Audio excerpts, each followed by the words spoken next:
Hello guys! Good morning, good morning, good morning once again. Heto naman po ay inyong si Cute Vlog. Ayan, kumusta po ang araw natin today? Kagigising ko lang, nag-shower na tayo. Kasi dahil hindi ako pumasok today. Ayan, day off time. So, yung day off natin, kesa lumabas tayo, maggora-gora sa labas, heto ang buhay natin ngayon. Eto, super pagod, too much exhausted really. Ayan, kaso yung mata nakakainis. Yung gusto mong matulog, kapag ayaw mong pumasok, yung mata nagigising ng maaga. Kapag naman may araw-araw kang papasok, gusto mong gumising ng maaga, yung mata mo naman ayaw nang mamulat. Baligtad talaga, nakakapang-asar. Dahil nga tayo ay naligo na, ang dami nating trabaho today.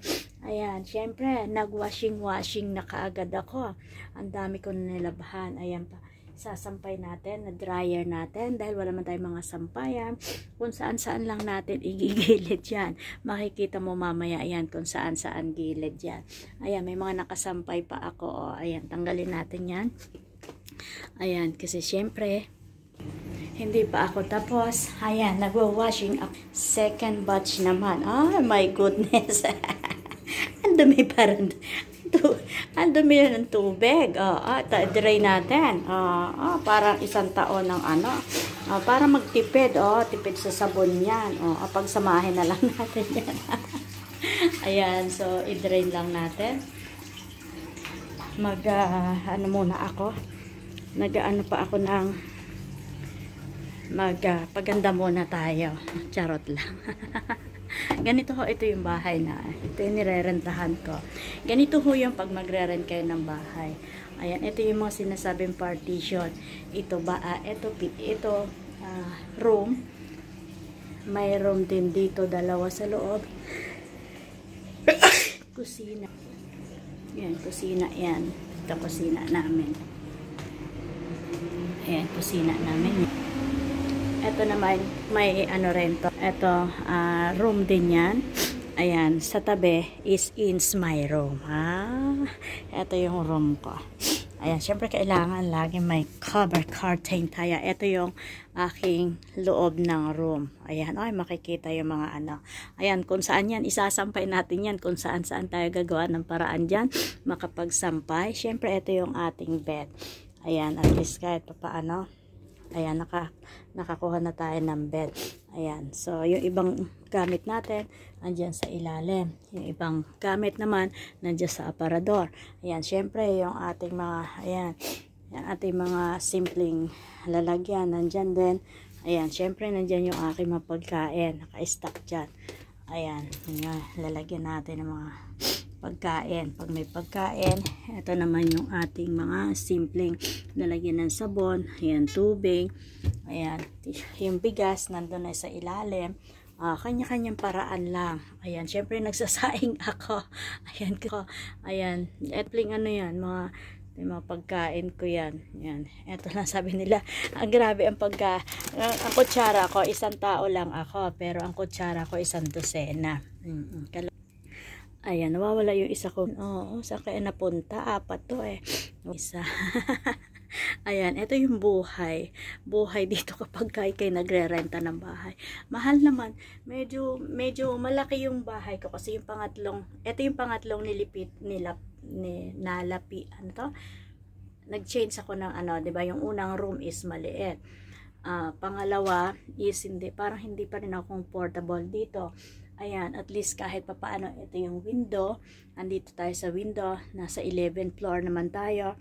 Ayan, kahit papaano. Ayan, may mga ginagawa kong basahan. Yung mga clinics ko yan na ginagamit ko sa mga mukha.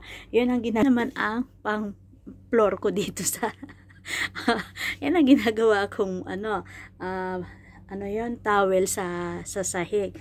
Para everyday pag dumadating ako, ayan, linis-linis lang. Pero, ganun talaga. Kaya sobrang pagod. Ayan, so maglalaba muna ako dali-dali kasi tapusin ko muna yung labahan natin. Ayan, sige, magsusuklay. Hindi pa nga ako nakapagsuklay mga lalabs. O, tinan mo itsura ko. Ayan. Ano talaga yan, walang ka.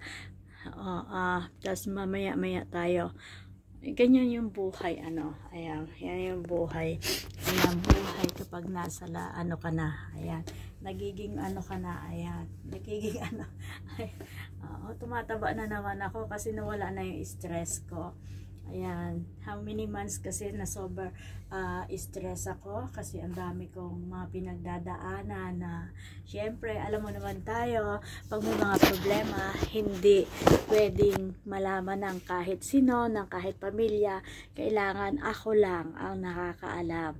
So, kahit pa paano, kumbaga nakasurvive na tayo pakunti-kunti, pero hindi pa tapos ang problema, laban pa more. Sabi nga ang laban hindi pwedeng sumuko. Ayan, bawal sumuko, kailangan tuloy-tuloy ang buhay. Ayan, may ulam ako, binigyan ako. Ayan, may ulam na ako. Hindi na ako magluluto ng ulam kasi binigyan ako ng aking bahay. Yung ka-roommate ko, pumasok na kasi sila. Mag-isa na lang ako dito kasi nagpasukan na sila lahat. Ako lang yung day off. Kahapon kasi sila. Ayan, ako naman, hindi naman ako pwede mag-day off ng Friday kasi walang pumapasok sa amin pag Friday. Lahat ay lumalabas, nag-day off sila lahat sabay-sabay. So, hindi pwedeng walang papasok. So, kaya Saturday ako papasok. At saka instead na every week, kasi dati every Saturday nag-day off ako, pero hindi ko na rin kinuha yung day off ko na every Friday kasi pinabayaran ko na lang. Ayan, sayang naman. Kasi anong gagawin ko naman kung magdi-day off ako every Friday, every Saturday? Sayang naman yung day off. So, pinabayaran ko na lang yon. Ayan, binabayaran yon.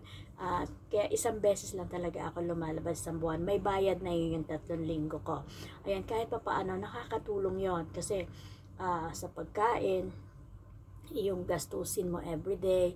Ayan, syempre hindi mawawala yung gastos. Kaya, yun, akala nila, sabi ko nga, kung kailan lumaki yung kinikita mo, mas malaki naman yung binabayaran mo. Parang, mas mainam pa yung maliit yung kita mo. Kahit pa paano, may porsyento ka pa na naiitabi. Ngayon, as in talagang, sabi ko nga, grabe yung pagod, pero hindi pwedeng sumuko. Mas kailangan maging inspired ka kesa doon sa pagsusukuan mo. Kaya, hi, thank you so much for watching. Heto lang ang buhay natin ngayon. Ayan, dito sa atin sa labas. Ayan, so, wala akong kasama rito. Ako lang talaga. Nasa, sila. Bali, 5 pinto kami dito sa isang flat. Ayan, kaya, ayan, ako na lang. Ayan. So, have a nice day. God bless us all. And thank you so much for watching. Thank you so much for always being support dito sa ating small channel, Edita Robles Kid Vlog po. At syempre, huwag niyong kalimutan. Ayan, laging pa-subscribe, pa-support. And syempre, thank you so much those people who watching and giving to your and sharing to your blessings sa aking mga comment section. Thank you so much. It's a great appreciated. Hindi ko man kayo mabigyan talaga ng ibalik. Bahala na si Lord. Ayan, siguro may time siguro. Wait nyo lang siguro yung oras ko kasi nga talaga sobrang adjustable pa ako. Hindi pa ako talaga nakaka-recover. Pero thank you Lord na lang. At kahit pa paano lahat ng hinihiling ko, kahit pa paano ay napagbibigyan. Talagang ang isang layunin ko lang dito, it's goal, it's to help lang talaga. Kaya kahit kunti na lang, ayan, basta meron ako, ayan, naipagkakaloob ko yan. Maliban na lang talaga, as in walang wala. At talagang short na short, wala akong magawa. Pero hanggat may nakakaya, binibigla ko na lang yan. Kaya thank you so much and God bless us all. I love you guys. Thank you so much for watching. Ayan. Hindi pa ako tapos maglalaba pa ako.